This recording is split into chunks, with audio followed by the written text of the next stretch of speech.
नमस्कार, easy learning tray junior में आपका स्वागत है। आज सुनिए मुंशी प्रेमचंद की लिखी कहानी अनुभव। प्रियतम को 1 वर्ष की सजा हो गई और अपराध केवल इतना था कि 3 दिन पहले जेठ की तपती दोपहरी में उन्होंने राष्ट्र के कई सेवकों का शरबत पान से सत्कार किया था। मैं उस वक्त अदालत में खड़ी थी। कमरे के बाहर सारे नगर की राजनैतिक चेतना किसी बंदी पशु की भांति खड़ी चीत्कार कर रही थी। मेरे प्राणधन हथकड़ियों से जकड़े हुए लाए गए। चारों ओर सन्नाटा छा गया। मेरे भीतर हाहाकार मचा हुआ था, मानो प्राण पिघला जा रहा हो। आवेश की लहरें सी उठ उठकर समस्त शरीर को रोमांचित किए देती थीं। ओह, इतना गर्व मुझे कभी नहीं हुआ था। वह अदालत, कुर्सी पर बैठा हुआ अंग्रेज अफसर, लाल जरीदार पगड़ियां बांधे हुए पुलिस के कर्मचारी, सब मेरी आंखों में तुच्छ जान पड़ते थे। बार बार जी में आता था दौड़कर जीवन धन के चरणों में लिपट जाऊं और उसी दशा में प्राण त्याग दूं। कितनी शांत, अविचलित, तेज और स्वाभिमान से प्रदीप्त मूर्ति थी। ग्लानि, विषाद या शोक की छाया भी न थी। नहीं, उन ओठों पर एक स्फूर्ति से भरी हुई मनोहारिणी ओजस्वी मुस्कान थी। इस अपराध के लिए 1 वर्ष का कठिन कारावास। वाह रे न्याय, तेरी बलिहारी है। मैं ऐसे 1000 अपराध करने को तैयार थी। प्राणनाथ ने चलते समय एक बार मेरी ओर देखा, कुछ मुस्कुराए, फिर उनकी मुद्रा कठोर हो गई। अदालत से लौटकर मैंने 5 रुपए की मिठाई मंगवाई और स्वयं सेवकों को बुलाकर खिलाया। और संध्या समय मैं पहली बार कांग्रेस के जलसे में शरीक हुई। शरीक ही नहीं हुई, मंच पर जाकर बोली और सत्याग्रह की प्रतिज्ञा ले ली। मेरी आत्मा में इतनी शक्ति कहां से आ गई, नहीं कह सकती। सर्वस्व लुट जाने के बाद फिर किसकी शंका और किसका डर। विधाता का कठोर से कठोर आघात भी अब मेरा क्या अहित कर सकता था। दूसरे दिन मैंने 2 तार दिए, एक पिताजी को, दूसरा ससुर जी को। ससुर जी पेंशन पाते थे, पिताजी जंगल के महकमे में अच्छे पद पर थे। पर सारा दिन गुजर गया, तार का जवाब न दारद। दूसरे दिन भी कोई जवाब नहीं। तीसरे दिन दोनों महाशयों के पत्र आए। दोनों जामे से बाहर थे। ससुर जी ने लिखा, आशा थी तुम लोग बुढ़ापे में मेरा पालन करोगे। तुमने उस आशा पर पानी फेर दिया। क्या अब चाहती हो मैं भिक्षा मांगूं? मैं सरकार से पेंशन पाता हूं। तुम्हें आश्रय देकर मैं अपनी पेंशन से हाथ नहीं धो सकता। पिताजी के शब्द इतने कठोर न थे, पर भाव लगभग ऐसा ही था। इसी साल उन्हें ग्रेड मिलने वाला था। वह मुझे बुलाएंगे तो संभव है ग्रेड से वंचित होना पड़े। हाँ, वह मेरी सहायता मौखिक रूप से करने को तैयार थे। मैंने दोनों पत्र फाड़कर फेंक दिए और उन्हें कोई पत्र न लिखा। हाँ स्वार्थ, तेरी माया कितनी प्रबल है। अपना ही पिता केवल स्वार्थ में बाधा पड़ने के भय से लड़की की तरफ से इतना निर्दय हो जाए। अपना ससुर अपनी बहू की ओर से इतना उदासीन हो जाए। मगर अभी मेरी उम्र ही क्या है। अभी तो सारी दुनिया देखने को पड़ी है। अब तक मैं अपने विषय में निश्चिंत थी, लेकिन अब यह नई चिंता सवार हुई। इस निर्जन घर में निराधार, निराश्रय कैसे रहूंगी? मगर जाऊंगी कहां? अगर कोई मर्द होती तो कांग्रेस के आश्रम में चली जाती या कोई मजूरी कर लेती। मेरे पैरों में नारीत्व की बेड़ियां पड़ी हुई थीं। अपनी रक्षा की इतनी चिंता न थी जितनी अपने नारीत्व की रक्षा की। अपनी जान की फिक्र न थी, पर नारीत्व की ओर किसी की आंख भी न उठनी चाहिए।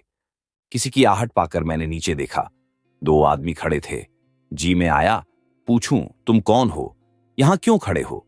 मगर फिर ख्याल आया, मुझे ये पूछने का क्या हक। आम रास्ता है, जिसका जी चाहे खड़ा हो।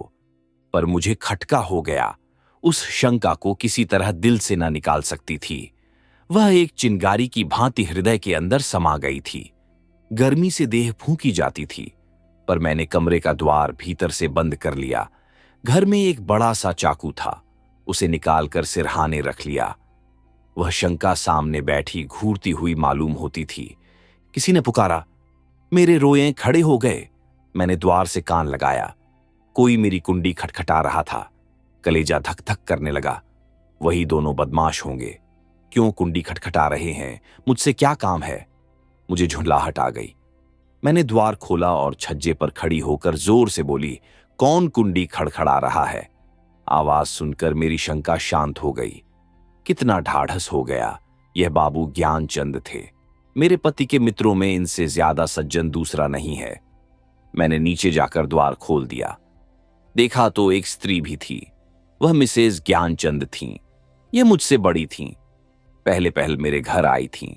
मैंने उनके चरण स्पर्श किए। हमारे वहां मित्रता मर्दों ही तक रहती है, औरतों तक नहीं जाने पाती।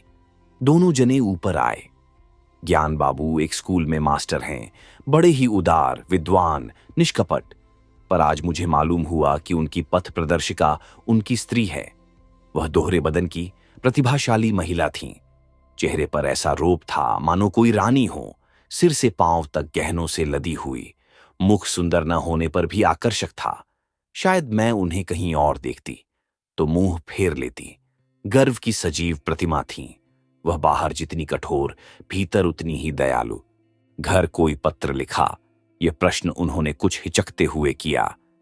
मैंने कहा, हां, लिखा था। कोई लेने आ रहा है? जी नहीं, न पिताजी अपने पास रखना चाहते हैं, न ससुर जी। तो फिर क्या? अभी तो यहीं पड़ी हूं। तो मेरे घर क्यों नहीं चलती? अकेले तो इस घर में मैं न रहने दूंगी। खुफिया के दो आदमी इस वक्त भी डटे हुए हैं। मैं पहले ही समझ गई थी, दोनों खुफिया के आदमी होंगे। ज्ञान बाबू ने पत्नी की ओर देखकर मानो उसकी आज्ञा से कहा, तो मैं जाकर तांगा लाऊं? देवी जी ने इस तरह देखा मानो कह रही हों, क्या अभी तुम यहीं खड़े हो? मास्टर साहब चुपके से द्वार की ओर चले। ठहरो, देवी जी बोली, कै तांगे लाओगे? मास्टर साहब घबरा गए। हां, कै एक तांगे पर 3 सवारियां ही बैठेंगी। संदूक, बिछावन, बर्तन भांडे क्या मेरे सिर पर जाएंगे? तो 2 लेता आऊंगा। मास्टर साहब डरते डरते बोले, एक तांगे में कितना सामान भर दोगे? तो 3 लेता आऊं? अरे तो जाओगे भी। जरा सी बात के लिए घंटा भर लगा दिया। मैं कुछ कहने न पाई थी कि जान बाबू चल दिए। मैंने सकुचाते हुए कहा, बहन, तुम्हें मेरे जाने से कष्ट होगा? और देवी जी ने तीक्ष्ण स्वर में कहा, हां, होगा तो अवश्य। तुम दोनों जून में 2-3 पांव भर आटा खाओगी, कमरे के एक कोने में अड्डा जमा लोगी, सिर में आने का तेल डालोगी। ये क्या थोड़ा कष्ट है? मैंने झेंपते हुए कहा, आप तो बना रही हैं। देवी जी ने सहृदय भाव से मेरा कंधा पकड़कर कहा, जब तुम्हारे बाबूजी लौट आवें तो मुझे भी अपने घर मेहमान रख लेना। मेरा घाटा पूरा हो जाएगा। अब तो राजी हुई, चलो असबाब बांधो, खाट वाट कल मंगवा लेंगे। मैंने ऐसी सहृदय, उदार, मीठी बातें करने वाली स्त्री नहीं देखी। मैं उनकी छोटी बहन होती तो भी शायद इससे अच्छी तरह न रखती। चिंता या क्रोध को तो जैसे उन्होंने जीत लिया हो। सदैव उनके मुख पर मधुर विनोद खेला करता था। कोई लड़का बाला न था, पर मैंने उन्हें कभी दुखी नहीं देखा। ऊपर के काम के लिए लौंडा रख लिया था, भीतर का सारा काम खुद करती। इतना कम खाकर और इतनी मेहनत करके वह कैसे इतनी हृष्ट-पुष्ट थीं, मैं नहीं कह सकती। विश्राम तो जैसे उनके भाग्य में ही नहीं लिखा था। जेठ की दोपहरी में भी न लेटती थीं। हां, मुझे कुछ न करने देती, उस पर जब देखो कुछ खिलाने को सिर पर सवार। मुझे यहां बस यही एक तकलीफ थी। मगर 8 ही दिन गुजरे थे कि एक दिन मैंने उन्हीं दोनों खुफियों को नीचे बैठा देखा। मेरा माथा ठनका, ये अभागे यहां भी मेरे पीछे पड़े हैं। मैंने तुरंत बहनजी से कहा, वे दोनों बदमाश यहां भी मंडरा रहे हैं। उन्होंने हिकारत से कहा, कुत्ते हैं, फिरने दो। मैं चिंतित होकर बोली, कोई स्वांग न खड़ा करें। उसी बेपरवाही से बोली, भूखने के सिवा और क्या कर सकते हैं? मैंने कहा, काट भी तो सकते हैं। हंसकर बोली, इसके डर से कोई भाग तो नहीं जाता ना? मगर मेरी दाल में मक्खी पड़ गई। बार बार छज्जे पर जाकर उन्हें टहलते देख आती। ये सब मेरे पीछे पड़े हुए हैं। आखिर मैं नौकरशाही का क्या बिगाड़ सकती हूं? मेरी सामर्थ्य ही क्या है? क्या यह सब इस तरह से मुझे यहां से भगाने पर तुले हैं? इससे उन्हें क्या मिलेगा? यही तो कि मैं मारी मारी फिरूं। कितनी नीची तबीयत है। 1 हफ्ता और गुजर गया। खुफिया ने पिंड न छोड़ा। मेरे प्राण सूखते जाते थे। ऐसी दशा में यहां रहना मुझे अनुचित मालूम होता था, पर देवी जी से कुछ कह न सकती थी। एक दिन शाम को ज्ञान बाबू आए तो घबराए हुए थे। मैं बरामदे में थी। परवल छील रही थी। ज्ञान बाबू ने कमरे में जाकर देवी जी को इशारे से बुलाया। आप सुन रहे थे मुंशी प्रेमचंद की लिखी कहानी अनुभव।